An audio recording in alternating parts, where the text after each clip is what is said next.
Let me tell you a story from long ago in the village of Ndele, where the hills rolled like a mother's arms cradling her child. Ndele was known for its quarries, where men and women worked tirelessly under the sun, chipping at rocks that sparkled faintly with promise. The stone from Ndele built temples and markets across the land, and the villagers were proud of their craft. Among them was a girl named Luyanda, whose name meant light bringer. She lived with her father, Jabari, a quiet man who spent his days working in the quarry and his evenings carving small figurines from leftover stone. Luyanda had inherited her father's steady hands, and though she was only 17, she was already one of the best stone cutters in the village. One day, as the sun dipped low in the sky and the shadows stretched long, Luyanda struck her chisel against a peculiar piece of stone.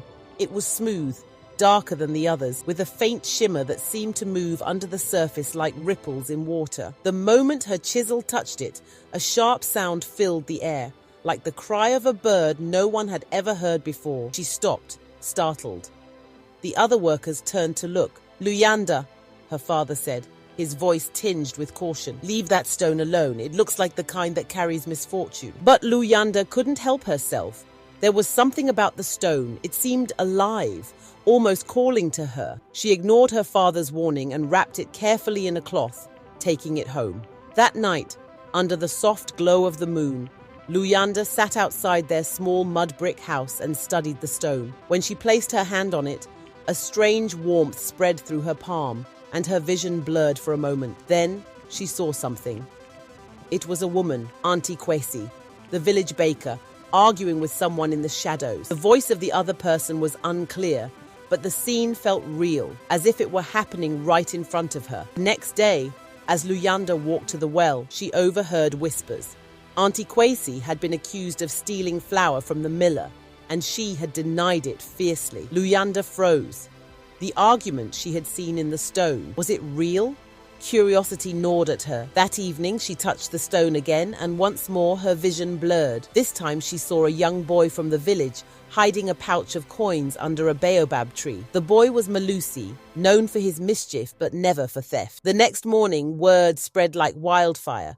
The chief's coins were missing, and no one knew where they had gone. By now, Luyanda was both terrified and fascinated. Stone didn't just show secrets.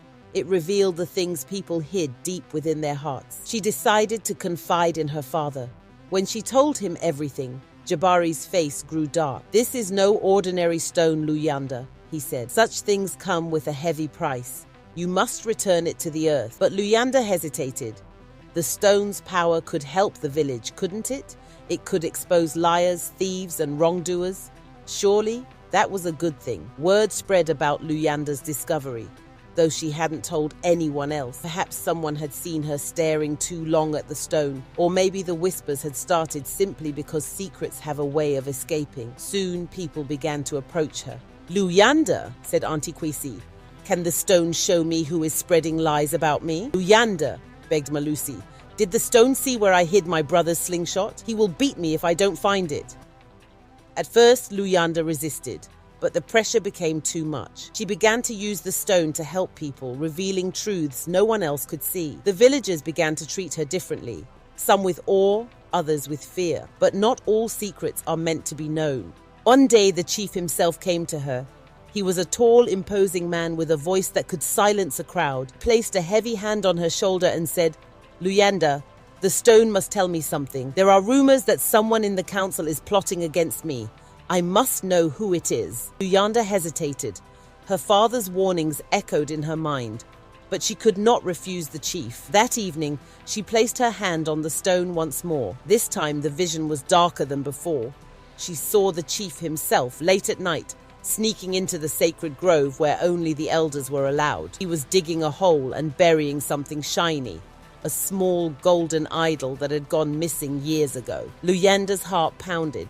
What was she supposed to do? When the chief returned the next day, she told him she had seen nothing, but the stone had a way of revealing what people tried to hide, and soon others in the village began to dream of the golden idol, of the chief's betrayal. Suspicion spread like wildfire. The villagers turned on one another, demanding answers, accusing each other of deceit. Luyanda realized too late that the stone was not a gift, it was a curse, feeding on the very secrets it exposed. One night, unable to bear the chaos she had unleashed, Luyanda wrapped the stone in heavy cloth and carried it back to the quarry. She dug a hole as deep as she could and buried it, praying it would never be found again. The next morning, the village was quieter. People still whispered, but the tension in the air had lessened. Luyanda and her father returned to their work, and though the stone was gone, its memory lingered. To this day, the people of Ndele speak of the Stone of Secrets.